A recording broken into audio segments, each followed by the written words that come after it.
Fala conosco, meu Pai, através da tua palavra. Em nome de Jesus, nos oriente. Que essa palavra esclareça o que precisamos entender. Dá entendimento apurado, entendimento espiritual. Porque tem gente intelectual que lê a tua palavra e não entende nada. Mas nós queremos entender tudo. Fala conosco e nos fortaleça com essa palavra. Usa a minha boca, meu Pai. Amém. Joel, capítulo 1, versículo 10. Acharam? Posso ler? Diz assim: o campo está assolado e a terra triste, porque o trigo está destruído, o mosto se secou e o azeite acabou. Versículo 17. Pule para o 17.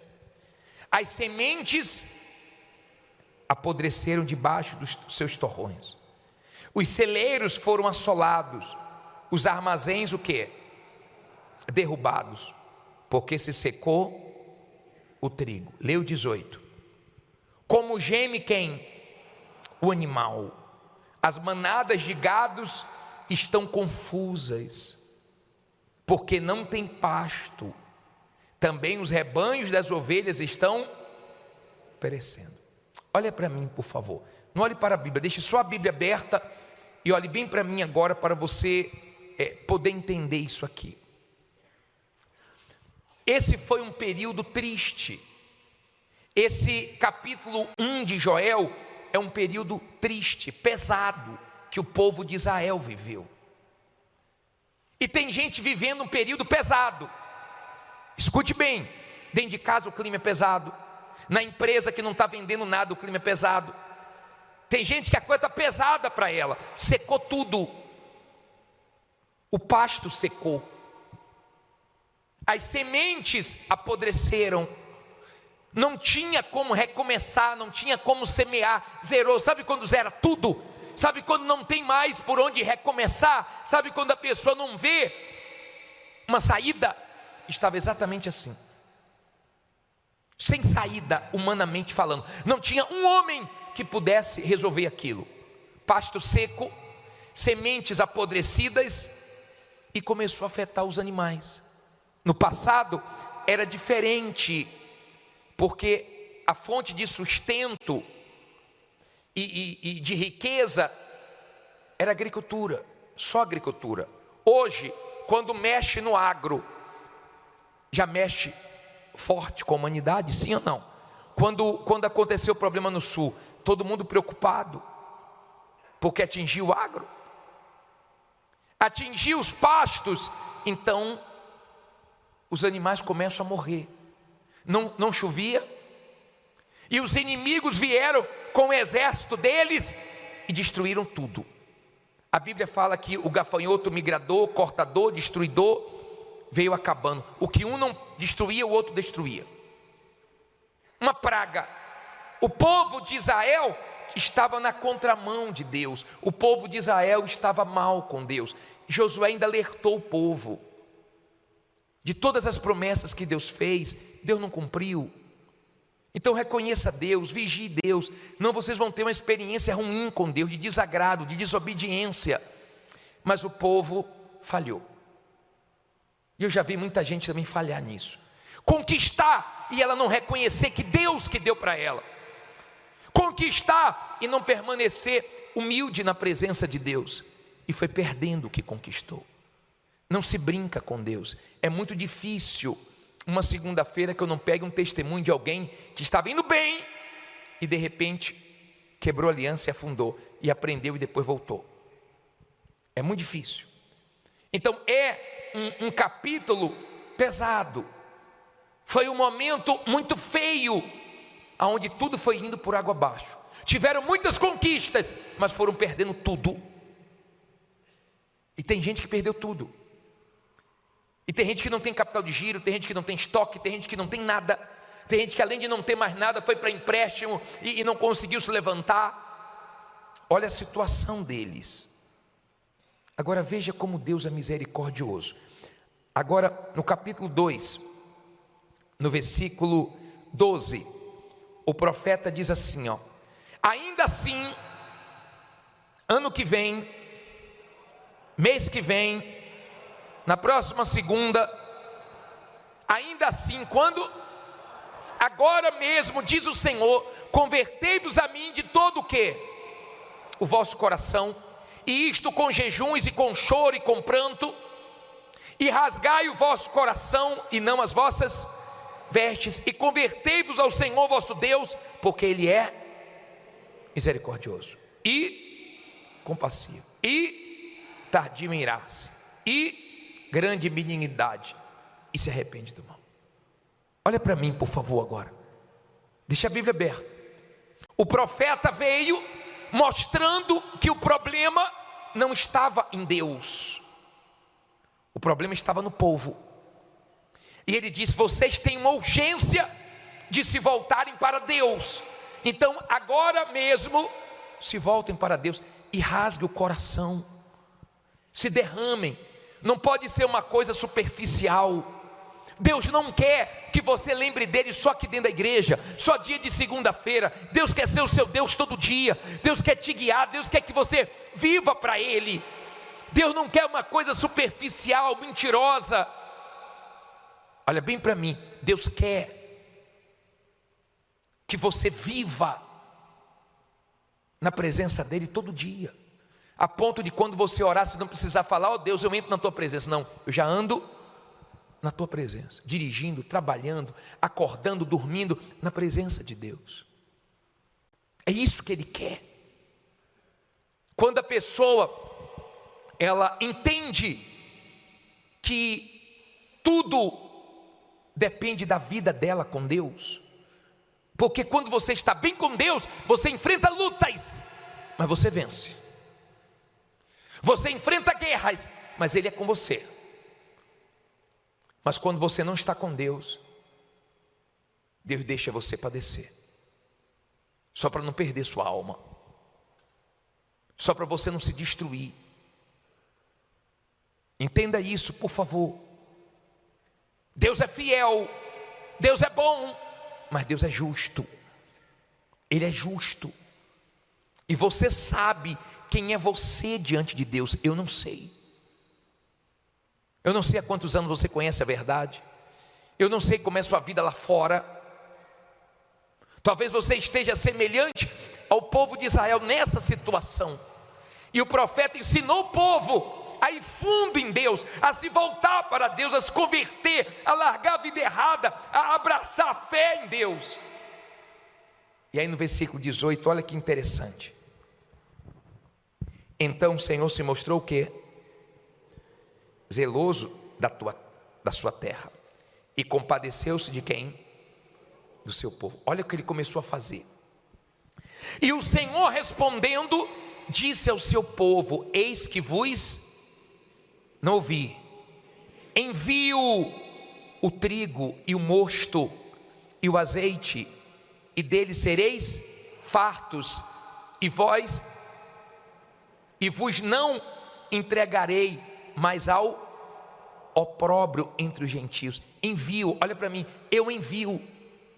Se você se entregar a Deus, se você depender de Deus, Ele tem poder para enviar clientes, enviar negócios, enviar contrato. Ele pode enviar prosperidade, Ele pode enviar, Ele tem poder para resolver o que está travado, para destravar. Ele tem poder para enviar o que você precisa. Ele é Deus, Ele tem poder para isso.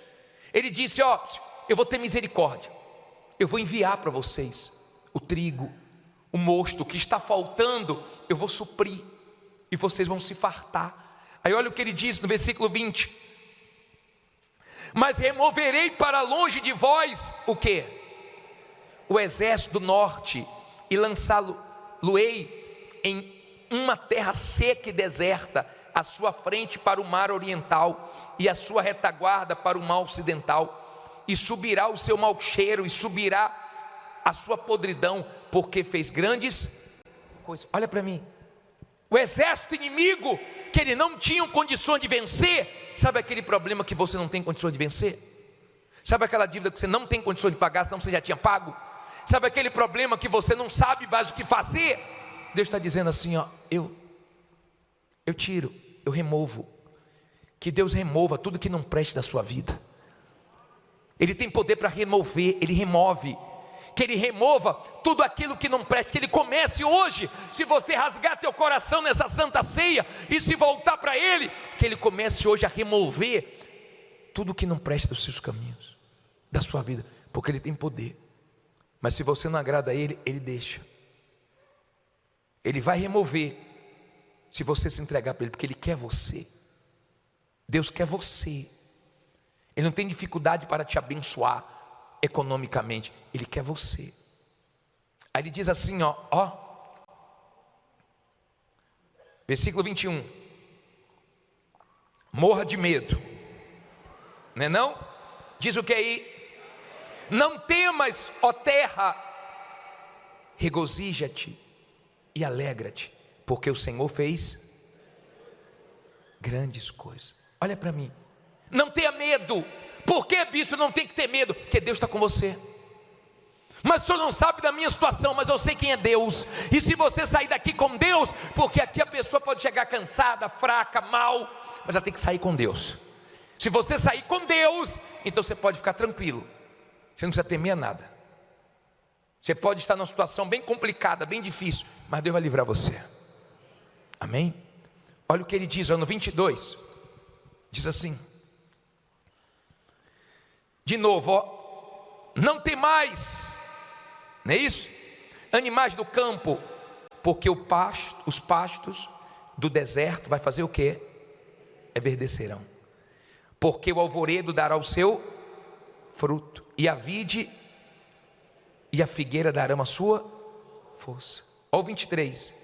E vós, filhos de Sião, regozijai-vos e alegrai-vos no Senhor vosso Deus, porque Ele vos dará em justa medida a chuva temporã, fará descer a chuva no primeiro mês, e a temporã e a serôdia. Olha para mim, por favor, o que Ele está dizendo? Fica tranquilo, porque tudo que está seco vai florescer, tudo que está morto vai reviver. Deus tem poder para fazer isso. Deixa as pessoas zombarem, deixa as pessoas criticarem. Você já viu o filme do Bispo Macedo? Ele era muito zombado com a mãozinha dele. Sabia disso? Era piada. Muita gente zombava, deixa zombar. Hoje quem não quer que ele coloque a mão e abençoe? Quem pode dizer que onde ele coloca a mão Deus não abençoa? Você já ouviu chamar ele de tudo? Vê se alguém chama ele de derrotado. Porque quando você se entrega a Deus, naquilo que você é zombado, é onde Deus te exalta. Naquilo que você é criticado, perseguido, é onde Deus te abençoa. Amém? Ele abençoa. Nós temos testemunhos aqui de pessoas que eram zombadas quando iam na casa dela por causa dos móveis. Hoje tem loja de móveis. Há quem era zombado porque não tinha fralda para o filho. Hoje tem dinheiro para comprar fralda para o filho. Hoje tem fábrica de fralda. Nós temos pessoas que tinham dificuldades para se alimentar. Hoje tem mercado. Aonde a pessoa era humilhada, hoje Deus exalta. Deixa zombar, porque quem está vendo seco vai ver florescer. Quem está vendo morto vai ver reviver.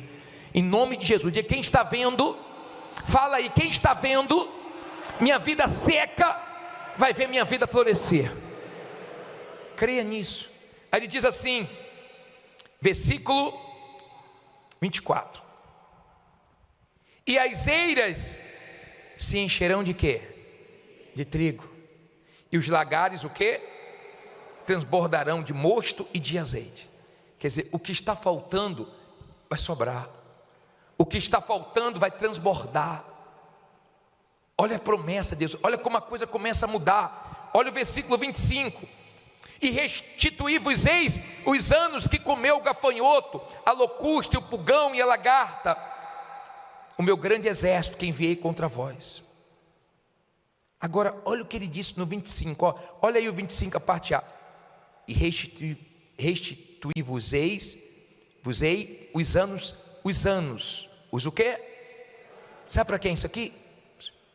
Isso não é para você que enfrentou um problema há pouco tempo, não. Isso não é para você que tem pouco tempo que a situação apertou, não. Isso é para você que está vivendo há anos numa situação difícil e Deus está prometendo hoje restituir para você.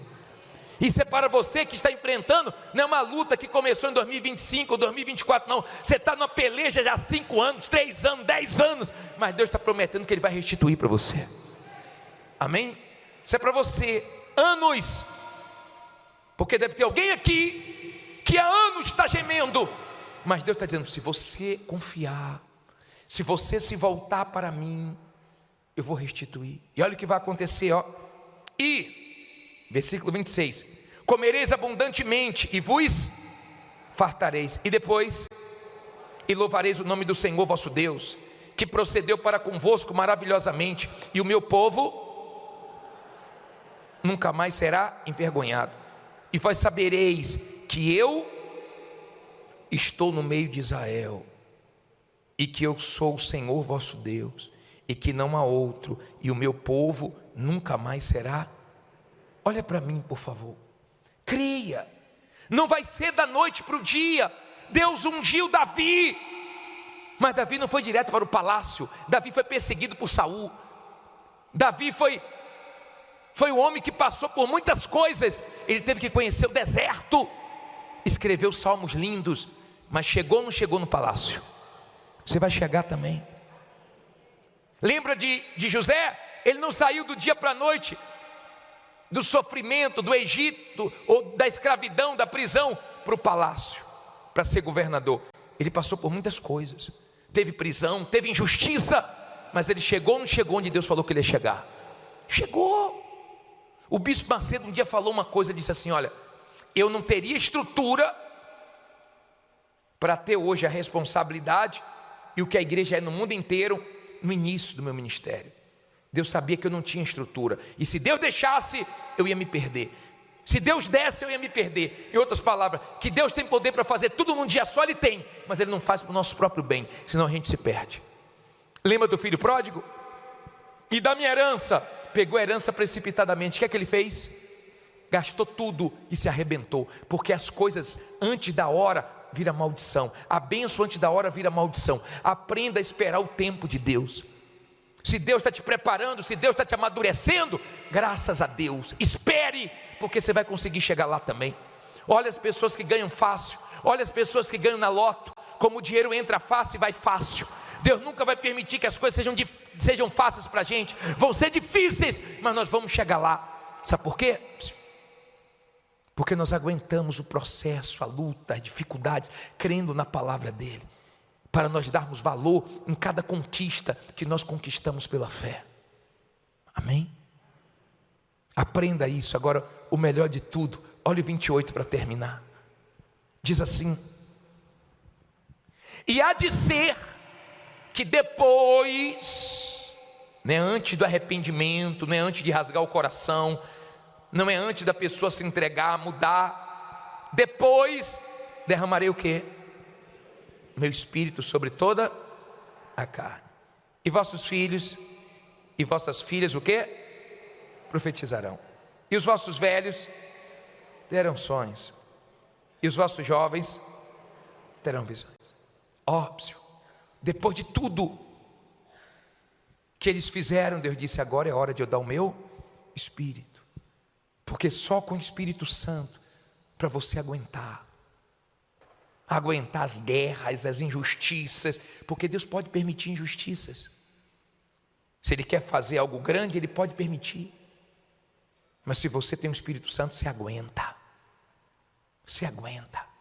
Eles estavam apanhando da vida, sabe por quê? Porque Deus é o Criador da vida, e quando nos afastamos do Criador, a vida bate na gente. Mas quando nos voltamos para Deus, Ele supre tudo e dá do Espírito dEle. Amém? Tenha calma. Bispo, mas até agora nada. Calma, creia. Foi uma guerra até Davi chegar lá, foi uma guerra até José chegar lá, está uma guerra até você chegar nesse patamar que você deseja, mas fique em pé e diga: eu vou chegar lá. Se Deus falou com você através desta mensagem, compartilhe. Inscreva-se em nosso canal e não esqueça de ativar o sino para ser notificado das próximas postagens.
Cada día que amanece veo tu luz brillar. En mi corazón florece un deseo de paz sin cesar. Tu sonrisa es mi guía en la tormenta y la calma. Quiero verte siempre feliz, es un anhelo que nace del alma. Que la vida te regale mil razones para reír, que encuentres en cada detalle un motivo para vivir.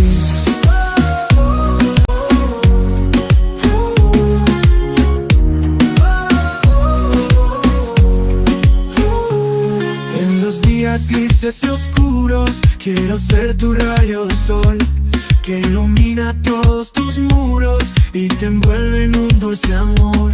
Cada paso que tú des